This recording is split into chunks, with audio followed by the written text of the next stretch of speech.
मुंशी प्रेमचंद की कहानी बेटों वाली विधवा की कहानी को हम लोग आत्मसात करेंगे, सुनेंगे। पंडित अयोध्या नाथ का देहांत हुआ तो सब ने कहा ईश्वर आदमी की ऐसी ही मौत दे। 4 जवान बेटे थे, एक लड़की। चारों लड़कों के विवाह हो चुके थे, केवल लड़की कुंवारी थी। संपत्ति भी काफी छोड़ी थी, एक पक्का मकान, 2 बगीचे, कई हजार के गहने और 20,000 नगद। विधवा फूलमती को शोक तो हुआ और कई दिन तक बेहाल पड़ी रही, लेकिन जवान बेटों को सामने देखकर उसे ढाढ़स हुआ।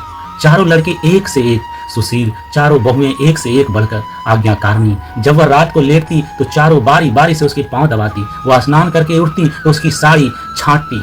सारा घर उसके इशारे पर चलता था। बड़ा लड़का कमाता, एक दफ्तर में 50 रुपये पर नौकर था। छोटा उमानाथ डॉक्टरी पास कर चुका था और कहीं औषधालय खोलने की फिक्र में था। तीसरा दयानाथ बीए में फेल हो गया था और पत्रिकाओं में लेख लिखकर कुछ न कुछ कमा लेता था। चौथा सीताराम चारों में सबसे कुशाग्र, तेज बुद्धि और होनहार था और उनकी साल बीए एक प्रथम श्रेणी में पास करके एमए की तैयारी में लगा हुआ था। किसी लड़के में वह दुर्व्यसन, वह छैलापन, वह लुटाऊपन न था जो माता पिता को लजाता। तीसरा दयानाथ बीए में फेल हो गया था और पत्रिकाओं में लेख लिखकर कुछ न कुछ कमा लेता था। चौथा सीतानाथ चारों में सबसे कुशाग्र बुद्धि, तेज बुद्धि और होनहार था और अब की साल बीए प्रथम श्रेणी में पास करके एमए की तैयारी में लगा हुआ था। किसी लड़के में वह दुर्व्यसन, वह छैलापन, वह लुटाऊपन न था जो माता पिता को जलाता और कुल मर्यादा को डुबाता है। फूलमती घर की मालकिन थी। घर का जितनी भी चाबियां कुंजी थी, उसकी इच्छा के बिना कोई बालक मिठाई तक न मांग सकता था। संध्या हो गई थी। पंडित को मरे आज 12वां दिन था, कल 13वीं है। ब्राह्मण भोज होगा, बिरादरी के लोग निमंत्रित होंगे। उसी की तैयारियां हो रही थी। फूलमती अपनी कोठरी में बैठी देख रही थी कि पल्लेदार बोरे में आटा लाकर रख रहे हैं, घी के टीन आ रहे हैं, साग भांजी के टोकरे, शक्कर की बोरियां, दही के मटके चले आ रहे हैं। महातपा के लिए दान की चीजें लाई गईं, बर्तन, कपड़े, पलंग, बिछावन, छाते, जूते, छड़ियां, लालटेन आदि। किंतु फूलमती को कोई चीज नहीं दिखाई गई। नियमानुसार ये सब सामान उसके पास आने चाहिए थे। वह प्रत्येक वस्तु को देखती, उसे पसंद करती, उसकी क्या स्थिति में कमी बेसी है का फैसला करती। तब इन चीजों को भंडार में रखा जाता। क्यों उसे दिखाने और उसकी राय लेने की जरूरत नहीं समझी गई? अच्छा, वह आटा 3 ही बोरा क्यों आया? उसने तो 5 बोरों के लिए कहा था। घी भी 5 ही कनस्तर है, उसने तो 10 कनस्तर मंगवाए थे। इसी तरह साग भाजी, शक्कर, दही आदि में भी कमी की गई होगी। किसने उसे हुक्म में हस्तक्षेप किया? जब उसने एक बात तय कर दी तब किसे उसको घटाने बढ़ाने का अधिकार है? आज 40 वर्षों के घर के प्रत्येक मामले में फूलमती की बात सर्वमान्य थी। उसने 100 कहा तो 100 खर्च किए गए, 1 कहा तो 1, किसी ने मीन मेख न की। यहाँ तक कि पंडित अयोध्यानाथ ने भी उसके पति उसकी इच्छा के विरुद्ध कुछ न करते थे, पर आज उसकी आंखों के सामने प्रत्यक्ष रूप से उसके हुक्म की उपेक्षा की जा रही है। उसे वह क्यों कर स्वीकार कर सकती है? कुछ देर तक तो वह जब्त किए बैठी रही, मायूस रही, पर अंत में ना रहा गया। स्वायत्त शासन उसका स्वभाव हो गया था। वह क्रोध भरी हुई आई और कामतानाथ से बोली, क्या आटा 3 ही बोरे लाए? मैंने तो 5 बोरों के लिए कहा था और घी भी 5 ही टीन मंगवाया तुमने। याद है मैंने 10 कनस्तर कहा था।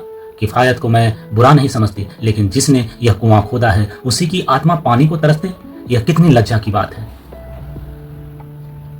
कामतानाथ ने क्षमा याचना ना की, अपनी भूल भी स्वीकार ना की, लज्जित भी नहीं हुआ। 1 मिनट तो विद्रोही भाव से खड़ा रहा, फिर बोला, हम लोगों की सलाह 3 ही बोरे की हुई और 3 बोरे के लिए 5 टीन घी काफी था। इसी हिसाब से और चीजें भी कम कर दी गई हैं। फूलमती उग्र होकर बोली, किसकी राय से आटा कम किया गया? हम लोगों की राय से? तो मेरी राय वही चीज नहीं है क्यों नहीं? लेकिन आप हानि लाभ तो समझ सकते हैं। फूलमती की हक्की बक्की होकर उसकी मुंह ताकने लगी। इस वाक्य का आशय उसकी समझ में ना आया। अपना हानि लाभ? अपने घर में हानि लाभ की जिम्मेदार वह आप हैं। दूसरों को चाहे वे उसके पेट के जन्मे पुत्र ही क्यों न हो, उसके कामों में हस्तक्षेप करने का क्या अधिकार? यह लौंडा तो इस कठिनाई से जवाब दे रहा है मानो घर उसी का है, उसी ने मर मर कर गिरस्ती जोड़ी है। मैं तो गए हूँ, जरा इसकी हैकड़ी तो देखो। उसने तमतमाते हुए मुख से कहा, मेरे हानि लाभ के जिम्मेदार तुम नहीं हो। मुझे अख्तियार है, जो उचित समझूं वो करूं। अभी जाकर 2 बोरे आटा और 5 टीन घी और लाओ। आगे के लिए खबरदार जो भी किसी ने मेरी बात काटी। अपने विचार में उसने काफी तंबीह कर दी। शायद इतनी कठोरता अनावश्यक थी। उसे अपनी उग्रता पर खेद हुआ। लड़के ही तो हैं, समझे होंगे कुछ किफ़ायत करनी चाहिए। मुझसे इसलिए ना पूछा होगा कि अम्मा तो खुद हर एक काम में किफ़ायत करती हैं। अगर उन्हें मालूम होता कि इस काम में मैं किफ़ायत पसंद ना करूंगी तो कभी उन्हें मेरी उपेक्षा करने का साहस नहीं होता। यद्यपि कामतानाथ अब भी उसी जगह खड़ा था और उसकी भाव भंगी से ऐसा ज्ञात होता था कि इस आज्ञा का पालन करने के लिए वह बहुत उत्सुक नहीं, पर फूलमती निश्चिंत होकर अपनी कोठरी में चली गई। इतनी तंबीह पर भी किसी को उसकी अवज्ञा करने की सामर्थ्य हो सकती है, इसकी संभावना का ध्यान भी उसे ना रहा। बीतने लगा, उस पर यह हकीकत खुलने लगी कि इस घर में अब उसकी वह हैसियत नहीं रही जो 10-12 दिन पहले थी। संबंधियों के यहाँ के न्योते में शक्कर, मिठाई, दही, अचार आदि आ रहे थे। बड़ी बहू इन वस्तुओं को स्वाभिमानी भाव से संभाल संभाल कर रख रही थी। कोई भी उसे पूछने नहीं आता। बिरादरी के लोग जो कुछ पूछते हैं कामतानाथ से या बड़ी बहू से, कामतानाथ कहाँ का बड़ा इंतजामकार है। रात दिन भंग पिए पड़ा रहता है, किसी तरह रोध होकर दफ्तर चला जाता है। उसमें भी महीने में 15 नावों में कम नहीं होते। वह तो कहो साहब पंडित जी का, उनके पिता का लिहाज करता है, नहीं अब तक कभी का निकाल देता। और बड़ी बहू जैसे फूहड़ औरत भला इन सब बातों को क्या समझेगी। अपने कपड़े लत्ते तक तो जतन से रख नहीं सकती। चलिए कुल की नाक कटवाएंगे, वक्त पर कोई ना कोई चीज कम हो जाएगी। इन कामों के लिए बड़ा अनुभव चाहिए। कोई चीज तो इतनी बन जाएगी कि मारी मारी फिरेगी, कोई चीज इतनी कम बनेगी कि किसी पत्तल पर पहुंचेगी, किसी पर नहीं। आखिर इन सबों को हो क्या गया है। अच्छा, बहू तिजोरी क्यों खोल रही है? वह मेरी आज्ञा के बिना तिजोरी खोलने वाली कौन होती है? कुंजी उसके पास है अवश्य, लेकिन जब तक मैं रुपये ना निकलवाऊं तिजोरी नहीं खुलती। आज तो इस तरह खोल रही है मानो मैं कुछ हूं ही नहीं। यह मुझसे न बर्दाश्त होगा। वह झमक कर उठी और बहू के पास जाकर कठोर स्वर में बोली, तिजोरी क्यों खोलती हो बहू? मैंने तो खोलने को नहीं कहा। बड़ी बहू ने निसंकोच भाव से उत्तर दिया, बाजार से सामान आया है तो दाम ना दिया जाएगा? कौन चीज किस भाव में आई है और कितनी आई है यह मुझे कुछ नहीं मालूम। जब तक हिसाब किताब ना हो जाए रुपये कैसे दिए जाएं? हिसाब किताब सब हो गया है। किसने किया? अब मैं क्या जानूं किसने किया? जाकर मर्दों से पूछो। मुझे हुक्म मिला रुपये लाकर दे दो, रुपये लिए जाती हूँ। फूलमती खून का घूंट पीकर रह गई। इस वक्त बिगड़ने का अवसर न था। घर में मेहमान स्त्री पुरुष भरे हुए थे। अगर इस वक्त उसने लड़कों को डांटा तो लोग यही कहेंगे कि इसके घर में पंडित जी के मरते ही फूट पड़ गई। दिल पर पत्थर रखकर फिर अपनी कोठरी में चली गई। जब मेहमान विदा हो गए तब वह एक एक की खबर लेगी, तब देखेगी कौन उसके सामने आता है और क्या कहता है। इसकी सारी चौकड़ी भुला देगी। किंतु कोठरी के एकांत में भी वह निश्चिंत ना बैठी थी। सारी परिस्थिति को गिद्ध दृष्टि से देख रही थी। कहाँ सत्कार का कौन सा नियम भंग होता है, कहाँ मर्यादाओं की उपेक्षा की जाती है। भोज आरंभ हो गया। सारी बिरादरी एक साथ पंगत में बैठी थी। आंगन में मुश्किल से 200 आदमी बैठ सकते हैं। ये 500 आदमी इतनी सी जगह में कैसे बैठ जाएंगे? क्या आदमी के ऊपर आदमी बैठाए जाएंगे? 2 पंक्ति में लोग बिठाए जाते तो क्या बुराई हो जाती? यही तो होता है कि 12 बजे की जगह भोज 2 बजे समाप्त होता, मगर यहाँ तो सबको सोने की जल्दी पड़ी हुई है। किसी तरह यह बला सिर से टले और चैन से सोए। लोग कितने सटकर बैठे हुए हैं कि किसी को हिलने की भी जगह नहीं। पत्तल एक पर एक रखे हुए हैं। पुरियां ठंडी हो गई। लोग गरम गरम मांग रहे हैं।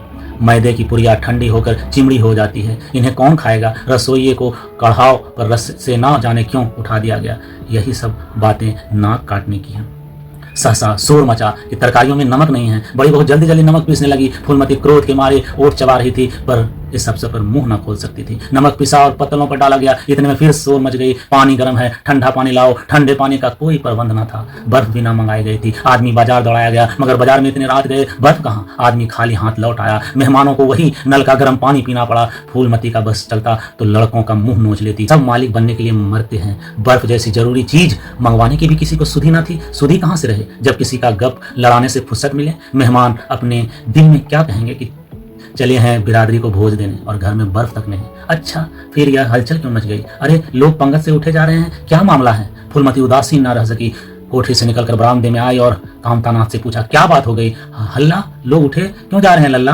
कामता ने कोई जवाब न दिया, वहां से खिसक गया।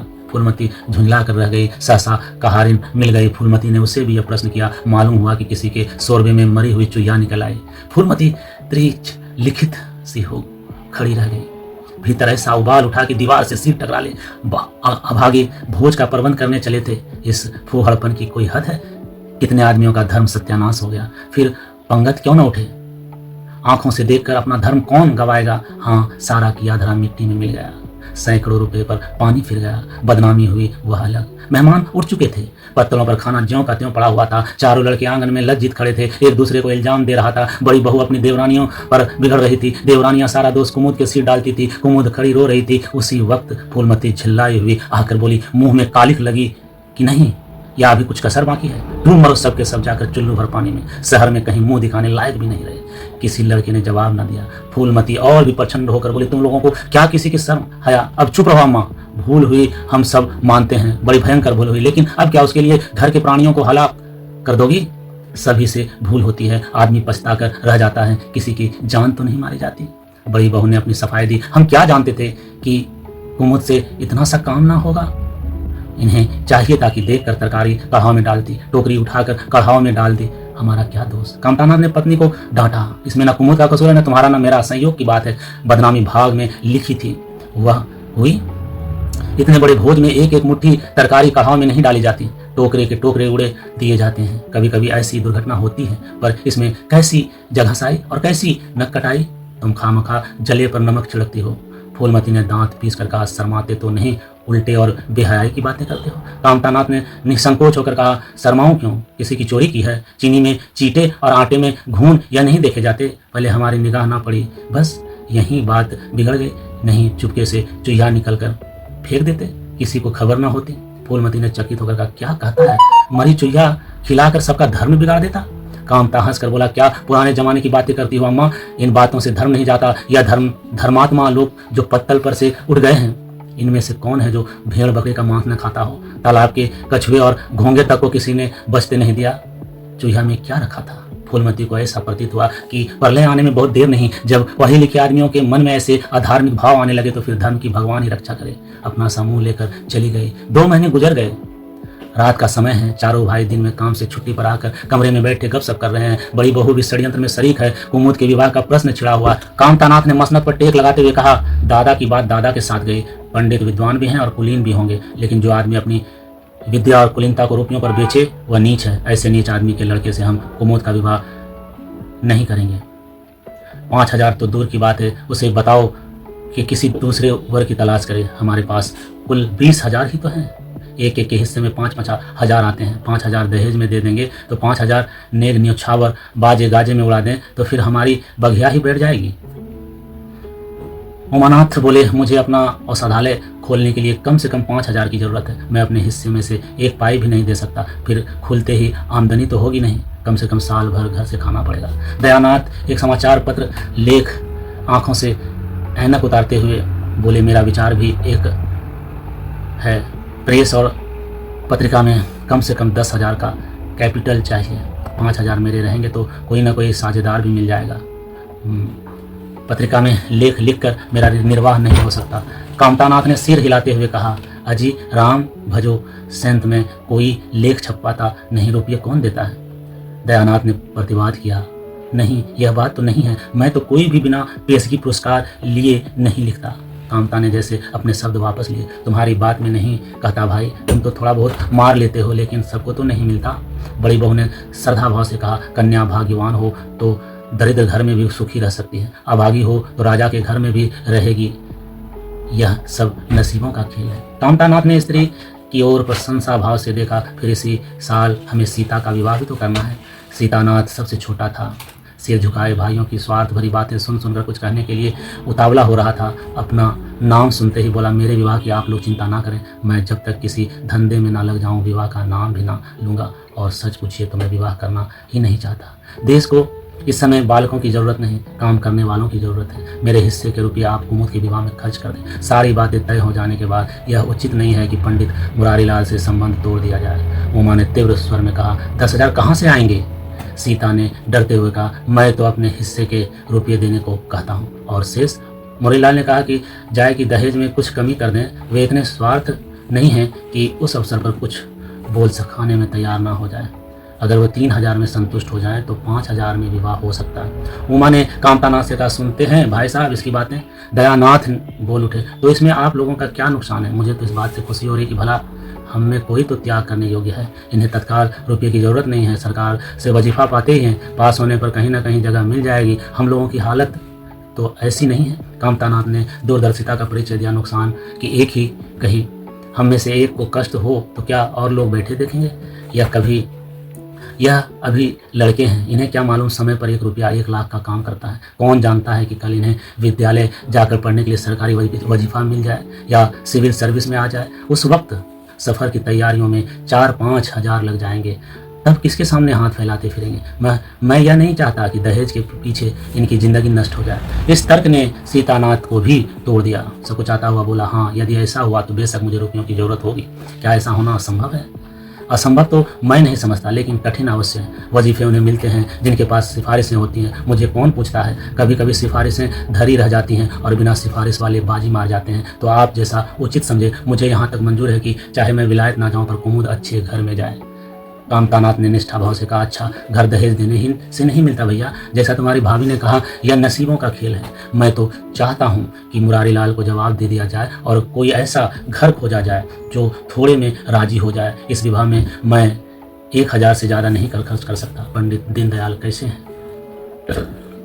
उमा ने प्रसन्न होकर कहा, बहुत अच्छे, MA BA ना सही, यजमानों से अच्छी आमदनी है। दयानाथ ने आपत्ति की, अम्मा से भी पूछ लो। कामतानाथ ने इसकी कोई ज़रूरत न मालूम हुई, बोले, उनकी तो जैसे बुद्धि ही भ्रष्ट हो गई। वही पुराने युग की बातें मुरारी लाल के नाम पर उधार खाए बैठी है। यह नहीं समझती कि वह जमाना ही नहीं रहा, उनको तो बस कुमुद मुरारी पंडित के घर जाए, चाहे हम लोग तबाह हो जाए। उमा ने एक शंका उपस्थित की, अम्मा अपने सब गहने कुमुद को दे देंगी, देख लीजिएगा। कामतानाथ का स्वार्थ नीति से विद्रोह न कर सका, बोले, गहनों पर उनका पूरा अधिकार है या उनका स्त्री धन है जिसे चाहे दे सकती है। उमा ने कहा, स्त्री धन है तो क्या वह उसे लुटा देंगी? आखिर वह भी तो दादा की ही कमाई है, किसी की कमाई है। स्त्री धन पर उनका पूरा अधिकार है या कानूनी गोरख धंधे हैं। 20,000 में तो 4 हिस्सेदार हो और 10,000 के गहने अम्मा के पास रह जाए। देख लेना, इन्हीं के बल पर वह कुमुद का विवाह मुरारी पंडित के घर करेंगे। उमानाथ इतनी बड़ी रकम को इतनी आसानी से नहीं छोड़ना चाहता था। वह कपट नीति में कुशल है, कोई कौशल रचकर माता से सारे गहने ले लेगा। उस वक्त तक कुमुद के विवाह की चर्चा करके फूलमती को भड़काना उचित नहीं। कामतानाथ ने फिर हिला। फूलमती रात को भोजन करके लेटी थी कि उमा और दया उसके पास जाकर बैठ गए। दोनों ऐसा मुंह बनाए हुए थे मानो कोई भारी विपत्ति आ पड़ी है। फूलमती ने सशंक होकर पूछा, तुम दोनों घबराए हुए मालूम होते हो? उमा ने सिर खुजलाते हुए कहा, समाचार पत्रों में लेख लिखना बड़े जोखिम का काम है अम्मा। कितना ही बचकर लिखो, लेकिन कहीं ना कहीं पकड़ ही हो जाती है। दयानाथ ने एक लेख लिखा था, उस पर 5,000 का जमानत मांगा गया। अगर कल तक जमा ना कर दी गई तो गिरफ्तार हो जाएंगे और 10 साल की सजा ठुक जाएगी। फूलमती ने सिर पीट कर कहा, ऐसी बातें क्यों लिखते हो बेटा? जानते नहीं हो आजकल हमारे अच्छे दिन आए हुए नहीं हैं। जमानत किसी तरह टल नहीं सकती। दयानाथ ने अपराधी भाव से उत्तर दिया, मैंने तो अम्मा ऐसी कोई बात नहीं लिखी थी, लेकिन किस्मत को क्या करूं। हाकिम जिला इतना कड़ा है कि जरा भी रियायत नहीं करता। मैंने जितनी दौड़ धूप हो सकती थी वह सब कर ली। तो तुमने कामता से रुपये का प्रबंध करने को नहीं कहा? उमा ने मुंह बनाया, उनका स्वभाव तो तुम जानती हो अम्मा, उन्हें रुपये प्राणों से प्यारे हैं। इन्हें चाहे काला पानी ही हो जाए वह 1 पाई ना देंगे। दयानाथ ने समर्थन किया, मैंने तो उनसे इसका जिक्र ही नहीं किया। फूलमती ने चारपाई से उठते हुए कहा, चलो मैं तुम्हें उनसे कहती हूँ, रुपये इसी दिन के लिए होते हैं। उमानाथ ने माता को रोक कर कहा, नहीं अम्मा, उनसे कुछ ना कहो, रुपये तो ना देंगे, उल्टे और हाय हाय मचाएंगे। उनको अपनी नौकरी की खैरियत मनानी है, इन्हें घर में रहने भी ना देंगे। अफसोस, अफसरों में जाकर खबर दे दें तो आश्चर्य नहीं। फूलमती ने लाचार होकर कहा, तो फिर जमानत का क्या प्रबंध करोगे? मेरे पास तो कुछ नहीं है। हाँ, मेरे गहने हैं, इन्हें ले जाओ, कहीं गिरवी रख कर जमानत दे दो, और आज से कान पकड़ोगे, किसी पत्र में एक शब्द भी ना लिखोगे। दयानाथ कानों पर हाथ रखकर बोला, यह तो नहीं हो सकता अम्मा की तुम्हारे जेवर लेकर मैं अपनी जान बचाऊं। 10-5 साल की कैद ही तो होगी, झेल लूँगा। यहीं बैठा बैठा क्या कर रहा हूँ? फूलमती छाती पीटते हुए बोली, कैसी बात कर रहे हो? तुम्हें कौन गिरफ्तार कर सकता है? उसका मुंह झुलस दूंगी। गहने इसी दिन के लिए हैं या और किसी दिन के लिए? जब तुम ही ना रहोगे तो गहने को लेकर क्या आग में झोंकूंगी? उसने पिटारी लाकर उसके सामने रख दी। दया ने उमा की ओर जैसे फरियाद की आंखों से देखा और बोला, आपकी क्या राय है भाई साहब? इसी मारे मैं कहता था अम्मा को बताने की जरूरत नहीं, जेल ही तो हो जाती या और कुछ। उमा ने जैसे सिफारिश करते हुए कहा, यह कैसे हो सकता था कि इतनी बड़ी वारदात हो जाए और अम्मा को खबर ना होती? मुझसे यह नहीं हो सकता था कि सुनकर पेट में डाल लेता, मगर अब करना क्या चाहिए यह मैं खुद निर्णय नहीं कर सका। ना तो यही अच्छा लगता है कि तुम जेल जाओ, और ना यही अच्छा लगता है कि अम्मा के गहने गिरवी रखे जाएं। फूलमती ने व्यथित कंठ से पूछा, क्या तुम समझते हो मुझे गहने तुमसे ज़्यादा प्यारे हैं? मैं तो प्राण तक न्यौछावर कर दूं। गहनों की विसात ही क्या है? दया ने दृढ़ता से कहा, अम्मा तुम्हारे गहने तो ना लूँगा, चाहे मुझ पर कुछ ही क्यों ना हो जाए। अब आज तक तुम्हारी कुछ सेवा ना कर सका तो किस मुँह से तुम्हारे गहने उठा ले जाऊँ। मुझ जैसे कपूत को तो तुम्हारी कोख से जन्म ही ना लेना चाहिए था, सदा तुम्हें कष्ट ही देता रहा। फूलमती ने भी उतनी ही दृढ़ता से कहा, अगर यूँ ना लोगे तो मैं खुद जाकर इन्हें गिरवी रख दूंगी और खुद हाकिम जिला के पास जाकर जमानत जमा कराऊंगी। अगर इच्छा हो तो यह परीक्षा भी ले लो। आंखें बंद हो जाने के बाद क्या होगा भगवान जाने, लेकिन जब तक मैं जीवित हूँ तुम्हारी और कोई तिरछी आंखों से देखे नहीं हो सकता। उमानाथ ने मानो माता पर एहसान रखकर कहा, अब तो तुम्हारे लिए कोई रास्ता ही नहीं रहा दीनानाथ, क्या हरज है ले लो, मगर याद रखो ज्यों ही हाथ में रुपया आ जाए गहने छुड़ाने जाओगे। सच कहते हैं मातृत्व दीर्घ तपस्या है, माता के सिवाय इतना स्नेह और कौन कर सकता है। हम बड़े अभागे हैं कि माता के प्रति जितनी श्रद्धा रखनी चाहिए उसका एक हिस्सा भी नहीं रखते। दोनों ने जैसे बड़े धर्म संकट में पड़कर गहनों की पिटारी संभाली और चलते बने। माता वात्सल भरी आंखों से उसकी ओर देख रही थी और उसकी संपूर्ण आत्मा का आशीर्वाद जैसे उन्हें अपनी गोद में समेट लेने के लिए व्याकुल हो रहा था। आज कई महीने बाद उसके भाग्य मातृत्व हृदय को अपना सर्वस्व अर्पण करके जैसे आनंद की अनुभूति मिली। उसकी स्वामिनी कल्पना इसी त्याग के लिए, इसी आत्मसमर्पण के लिए जैसे कोई मार्ग ढूंढती रहती थी। अधिकार या लोभ या ममता की वहाँ गंध तक न थी। त्याग ही उसका आनंद और त्याग ही उसका अधिकार है। आज अपना खोया हुआ अधिकार पाकर अपनी सिरजी हुई प्रतिमा पर अपने प्राणों की भेंट करके वह निहाल हो गई। 3 महीने हो गुजर गए। माँ के गानों पर हाथ साफ करके चारों भाई उसकी दिलजोई करने लगे थे। अपनी स्त्रियों को भी समझाते थे कि उसका दिल न दुखाए, अगर थोड़े से शिष्टाचार से उसकी आत्मा को शांति मिलती है तो इसमें क्या हानि है। चारों करते अपने मन की परमाता से सलाह ले 3 महीने और गुजर गए। माँ के गहनों पर हाथ साफ करके चारों भाई उसकी दिलजोई करने लगे थे। अपनी स्त्रियों को भी समझाते थे कि उसका दिल न दुखाए, अगर थोड़े से शिष्टाचार से उसकी आत्मा को शांति मिलती है तो इसमें क्या हानि है। चारों मन की बात करते, माता से सलाह ले लेकर कोई काम करते, काम में सहमति हो जाती। बाग को बेचने उसे बहुत बुरा लगता था, लेकिन चारों ने ऐसी माया रची कि वह उसे बेचने पर राजी हो गए। किंतु कुमुद के विवाह के विषय में मते कि ना हो सका। माँ पंडित मुरारी लाल पर जमी हुई थी, लड़के दीनदयाल पर अड़े हुए थे। एक दिन आपस में कलह हो गई। फूलमती ने कहा, माँ बाप की कमाई में बेटी का हिस्सा भी है। तुम्हें 16,000 का एक बाग मिला, 25,000 का एक मकान, 20,000 नगद में, क्या 5,000 भी कुमुद का हिस्सा नहीं है। कामता ने नम्रता से कहा, अम्मा कुमुद आपकी लड़की है तो हमारी बहन है। आप 2-4 साल में प्रस्थान कर जाएंगी, पर हमारा और उसका बहुत दिनों तक संबंध रहेगा। तब हम यथाशक्ति कोई ऐसी बात न करेंगे जिससे उसका अमंगल हो। लेकिन हिस्से की बात कहती हो तो कुमुद का हिस्सा कुछ नहीं। दादा जीवित थे तब और बात थी, वह उसके विवाह में जितना चाहते खर्च करते, कोई उनका हाथ ना पकड़ सकता था। लेकिन अब तो हमें एक एक पैसे की किफ़ायत करनी पड़ेगी। जो काम 1000 में हो जाए उसके लिए 5,000 खर्च करने की क्या आवश्यकता है। यही बुद्धिमानी है। उमानाथ ने सुधारा 5,000 क्यों, 10,000 कहिए।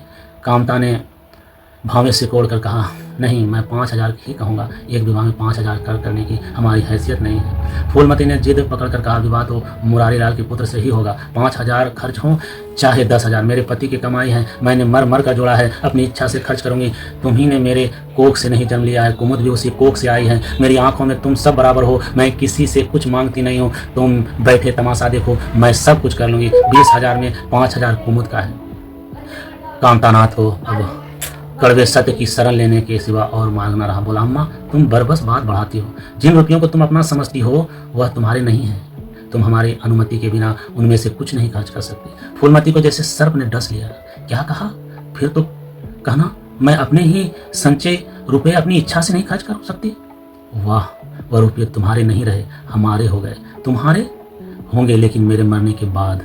नहीं, दादा के मरते ही हमारे हो गए। उमानाथ ने बेहयाई से कहा, अम्मा कानून कायदा तो जानती नहीं, नाहक उछलती है। फूलमती क्रोध विह्वल रो कर बोली, भाड़ में जाए तुम्हारा कानून। मैं ऐसे कानून को नहीं जानती। तुम्हारे दादा ऐसे कोई धन्ना सेठ नहीं थे। मैंने ही पेट काट काट कर यह गिरस्ती जोड़ी है। नहीं आज बैठने की छां न मिलती। मेरे जीते जी तुम मेरे रुपये नहीं छू सकते। मैंने 3 भाइयों के विवाह में 10-10 हज़ार खर्च किए हैं, वही मैं कुमुद के विवाह में भी खर्च करूंगी। कामतानाथ भी गर्म पड़ा और जोर से बोले, आपको कुछ भी खर्च करने का अधिकार नहीं। उमानाथ ने बड़े भाई को डांटा, आप खामखा अम्मा के मुंह लगते हैं। भाई साहब, मुरारी लाल को पत्र लिख दीजिए कि तुम्हारे यहाँ कुमुद का विवाह ना होगा, बस छुट्टी हुई। कायदा कानून तो जानती नहीं, व्यर्थ की बहस करती है। फूलमती ने संयमित स्वर में कहा, अच्छा क्या कानून है, जरा मैं भी तो सुनूं। उमा ने निरीह भाव से कहा, कानून यही है कि बाप के मरने के बाद जायदाद बेटों की हो जाती है। माँ का हक केवल रोटी कपड़े का है। फूलमती ने तड़प कर पूछा, किसने कहा यह कानून बनाया है। उमा शांत स्थिर स्वर में बोला, हमारे ऋषियों ने, महाराजा मनु ने, और किसने। फूलमती एक क्षण अवाक रहकर आहत कंठ से बोली, तो इस घर में मैं तुम्हारे टुकड़ों पर पली हुई हूँ? उमानाथ ने न्यायाधीश की नम्रता से कहा, तुम जैसा समझो। फूलमती की संपूर्ण आत्मा मानो इस वज्रपात से चित्कार करने लगी। उसके मुख से जलती हुई चिंगारियों की भांति यह शब्द निकल पड़े, मैंने घर बनवाया, मैंने संपत्ति जोड़ी, मैंने तुम्हें जन्म दिया, पाला, और आज मैं इस घर में गैर हूँ। मनु का यही कानून है और तुम उसी कानून पर चलना चाहते हो? अच्छी बात है, अपना घर द्वार लो, मुझे तुम्हारी आश्रिता बनकर रहना स्वीकार नहीं। इससे कहीं अच्छा है कि मर जाऊं। वाह रे अंधेरी, मैंने पेड़ लगाया और मैं ही उसकी छांव में खड़ी नहीं हो सकती? अगर यही कानून है तो इसमें आग लग जाए। चारों युवाओं पर माता के इस क्रोध और अत्यंत का कोई असर न हुआ। कानून का फौलादी कवच उनकी रक्षा कर रहा था। इन कांटों का उन पर क्या असर हो सकता था? जरा देर में फूलमती उठकर चली गई। आज जीवन में पहली बार उसका वात्सल्य मग्न मातृत्व अभिशाप बनकर उसे धिक्कारने लगा। जिस मातृत्व को उसने जीवन की विभूति समझा था, जिसके चरणों पर वो सदैव अपने समस्त अभिलाषाओं और कामनाओं को अर्पित करके अपने को धन्य मानती थी, वही मातृत्व आज उसे अग्निकुंड सा जान पड़ा, जिसमें उसका जीवन जलकर भस्म हो गया। संध्या हो गई थी। द्वार पर नीम का वृक्ष सिर झुकाए निस्तब्ध खड़ा था, मानो संसार की गति पर क्षुब्ध हो रहा हो। अस्ताचल की ओर प्रकाश और जीवन का देवता फूलवती की मातृत्व ही की भांति अपनी चिंता में जल रहा था। फूलमती अपने कमरे में जाकर लेटी थी। उससे मालूम हुआ कि उसकी कमर टूट गई है। पति के मरते ही अपने पेट के लड़के उसके शत्रु हो गए हैं। उसको स्वप्न में भी अनुमान न था कि जिन लड़कों को उसने अपना हृदय रक्त पिलाकर पाला, वही आज उसके हृदय पर यूं आघात कर रहा है। अब वह घर उसे कांटों की सेज की तरह लगने लगी। जहां उसकी कुछ कदर नहीं, कुछ गिनती नहीं, वहां अनाथों की भांति पड़ी रोटियां खाए, यह उसकी अभिमानी प्रवृत्ति के लिए असहाय था। पर उपाय ही क्या था?